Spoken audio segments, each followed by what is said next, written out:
একটি পরিবারে মাসিক আয় 15% বৃদ্ধি পেয়েছে।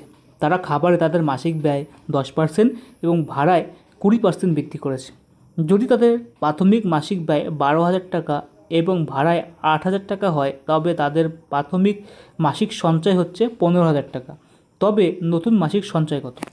তাহলে আমাকে দেখো প্রাথমিক কী কী দিয়ে দিয়েছে সেটা আমাকে দেখতে হবে। প্রাথমিক মানে প্রথমে কী কী দিয়েছে? প্রথমে দিয়ে দিয়েছে 12,000 টাকা আর 8,000 টাকা ব্যয় করে প্রথম মাসে। তাহলে কত হচ্ছে? টোটাল 20,000 টাকা ব্যয় করছে। ঠিক আছে। আর সঞ্চয় করেছে প্রাথমিক মাসে কত? 15,000 টাকা প্লাস 15,000,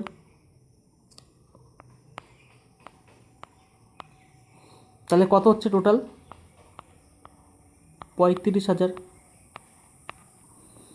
তোমাদের একটা জিনিস জানতে হবে যে খরচ অর্থাৎ এক্সপেন্ডিচার প্লাস সেভিং সমান সমান ইনকাম, এটা তোমাদের জানতে হবে।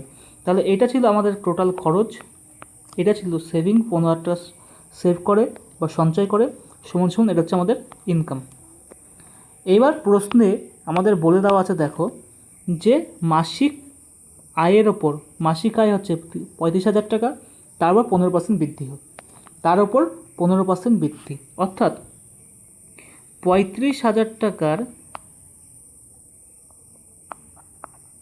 ওপর 15% বৃদ্ধি, তাহলে 115/100 হলো। আর কি বলেছে? 12,000 টাকার ওপর 10% বৃদ্ধি, 110/100। আরেকটা বলেছে 8,000 টাকার ওপর 20% বৃদ্ধি ইন্টু 120/100। বোঝা গেল কি বললাম? এইটা হচ্ছে টোটাল, এটা হচ্ছে খরচের ওপর বৃদ্ধি। আমাকে চেয়েছে যে নতুন মাসিক সঞ্চয় কত, এটা খরচের ওপর বৃদ্ধি। এই খরচগুলোকে যোগ করে টোটাল ইনকাম থেকে, বৃদ্ধি পাওয়া ইনকাম থেকে বিয়োগ করলে, মাইনাস করলে আমাদের টোটাল সঞ্চয় বেরিয়ে যাবে। বোঝা গেল কি বাংলা কথাটা? আমাদের প্রাথমিক ইনকাম ছিল হচ্ছে 35,000 টাকা, তাকে 115 মানে 15% বৃদ্ধি করেছে। প্রাথমিক খরচ ছিল কত? টোটাল 20,000 টাকা, 12 আর 8 মিলে 20,000 টাকা। 12,000 টাকার উপর 10% বৃদ্ধি 110/100 এবং 8,000 টাকার উপর 20% বৃদ্ধি 120/100। এটা হচ্ছে টোটাল খরচের উপর বৃদ্ধি। টোটাল খরচ হচ্ছে এইটা বৃদ্ধি পেয়েছে। তা টোটাল বৃদ্ধি পাওয়া ইনকাম থেকে টোটাল বৃদ্ধি পাওয়া খরচ বিয়োগ করে দিলেই নতুন যে মাসিক সঞ্চয়, কত মাসিক সঞ্চয় হচ্ছে সেটা আমরা পেয়ে যাব। বোঝা গেল? এবার আমরা কাটাকুটি করছি। দেখো, শূন্য দিয়ে শূন্য কাটছি, এটা কত হচ্ছে? 8 বরং কত? 9600। 8 বরং কত? 96, 9600। শূন্য দিয়ে শূন্য কাটছি, 11 বারো কত? 132, 132, দুটো শূন্য, ঠিক আছে, মাইনাস, এটা যোগ, ঠিক আছে, মাইনাস।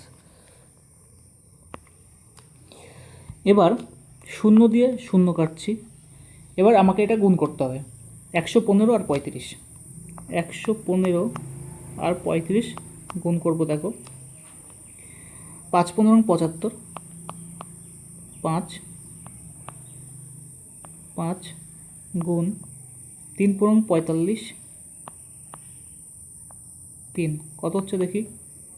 5 7 5 12, 7 5 12, আচ্ছা 5 আছে 9 একে 10, 3 একে 4, আর একটা শূন্য আছে এখানে, শূন্য বসিয়ে দিলাম। তা 40,250।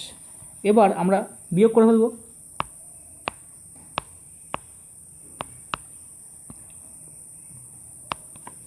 তাহলে দেখা হচ্ছে 96,00 কত হচ্ছে দেখি? 008 9 3 12, 22,800, 22,800 টাকা হচ্ছে, 22,800 টাকা হচ্ছে। তার 40,250 থেকে 22,800 বিয়োগ করলে কত হচ্ছে?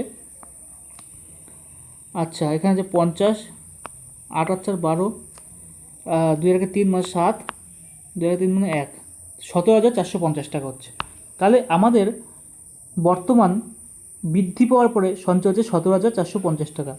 তাহলে আমাদের সঠিক অ্যান্সার কোনটা হচ্ছে? আমাদের সঠিক অ্যান্সার হচ্ছে অপশন নম্বর বি, 17,450 টাকা। বোঝা গেল? যদি বুঝতে পেরে থাকো অবশ্যই লাইক করো এবং শেয়ার করো।